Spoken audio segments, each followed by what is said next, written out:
TikToker Simki. এই যে hello guys, আমরা দেখাবো এখন আমাদের এই যে আসসালামু আলাইকুম, কেমন আছেন বন্ধুরা? একটু ঘুরতে বেরোলাম।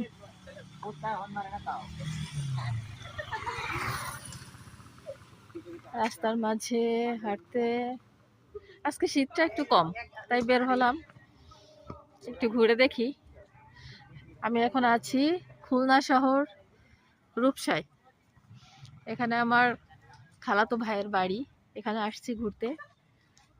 তো সকালে চলে যাব, তো তাই আপনাদের সাথে একটু দেখা করতে এলাম।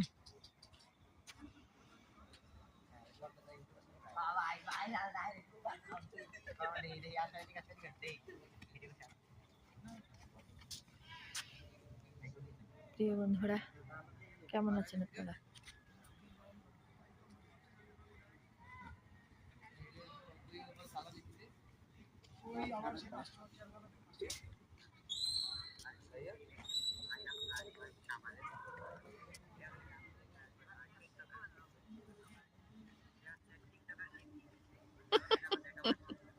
কি করছিস তোরা?